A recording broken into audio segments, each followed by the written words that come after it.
Well, good afternoon, friends. Thank you, Secretary Healy, for your leadership, both in hosting and now leading the UDCG. This is my first Ukraine Defense Contact Group, and I'm honored to join all of you today. And I appreciate the opportunity to share President Trump's approach to the war in Ukraine. We are at, as you said, Mr. Secretary, a critical moment. As the war approaches its third anniversary, our message is clear.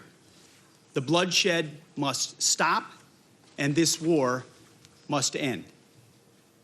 President Trump has been clear with the American people and with many of your leaders that stopping the fighting and reaching an enduring peace is a top priority.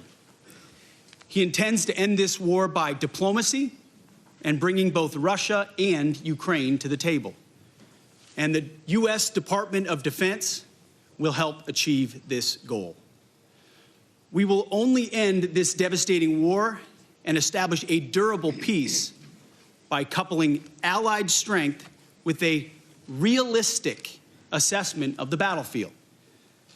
We want, like you, a sovereign and prosperous Ukraine. But we must start by recognizing that returning to Ukraine's pre-2014 borders is an unrealistic objective. Chasing this illusionary goal will only prolong the war and cause more suffering. A durable peace for Ukraine must include robust security guarantees to ensure that the war will not begin again. This must not be Minsk 3.0. That said, the United States does not believe that NATO membership for Ukraine is a realistic outcome of a negotiated settlement. Instead, any security guarantee must be backed by capable European and non-European troops. If these troops are deployed as peacekeepers to Ukraine at any point, they should be deployed as part of a non-NATO mission, and they should not be covered under Article 5. There also must be robust international oversight of the line of contact. To be clear, as part of any security guarantee, there will not be U.S. troops deployed to Ukraine.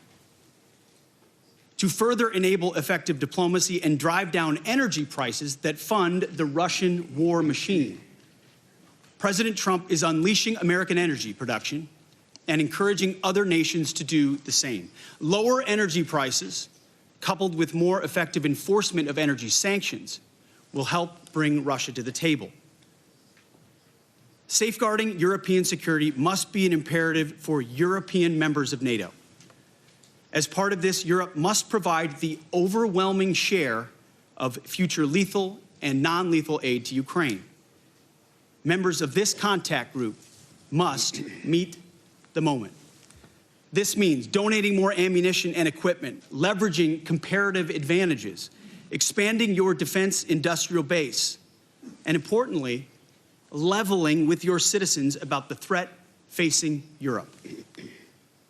Part of this is speaking frankly with your people about how this threat can only be met by spending more on defense. 2% is not enough. President Trump has called for 5%.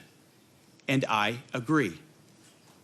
Increasing your commitment to your own security is a down payment for the future, a down payment, as you said, Mr. Secretary, of peace through strength. We're also here today to directly and unambiguously express that stark strategic realities prevent the United States of America from being primarily focused on the security of Europe.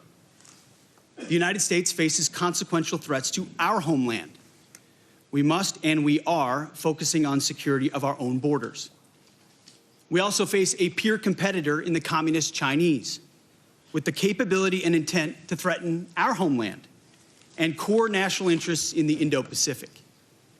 The U.S. is prioritizing deterring war with China in the Pacific, recognizing the reality of scarcity and making the resourcing trade-offs to ensure deterrence does not fail. Deterrence cannot fail. for all of our sakes. As the United States prioritizes its attention to these threats, European allies must lead from the front. Together, we can establish a division of labor that maximizes our comparative advantages in Europe and Pacific, respectively. In my first weeks as Secretary of Defense, under President Trump's leadership, we've seen promising signs that Europe sees this threat, understands what needs to be done, and is stepping up to the task. For example, Sweden recently announced its largest ever assistance package. We applaud them for committing $1.2 billion in ammunition and other needed material. Poland is spending 5% of GDP on defense already, which is a model for the continent. And 14 other countries are co-leading capability coalitions. These groups are doing great work to coordinate Europe's contributions of legal assistance across 8 key capability areas. These are first steps. More must still be done. We ask each of your countries to step up on fulfilling the commitments that you have made. And we challenge your countries and your citizens to double down and recommit yourselves not only to Ukraine's immediate security needs, but to Europe's long-term defense and deterrence goals. Our transatlantic alliance has endured for decades, and we fully expect that it will be sustained for generations to come. But this won't just happen. It will require our European allies to step into the arena and take ownership of conventional security on the continent. The United States remains committed to the NATO alliance and to the defense partnership with Europe. Full stop.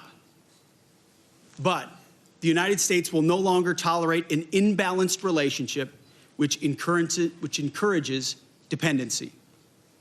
Rather, our relationship will prioritize empowering Europe to own responsibility for its own security. Honesty will be our policy going forward, but only in the spirit of solidarity. President Trump looks forward to working together, to continuing this frank discussion amongst friends, and to achieve peace through strength together.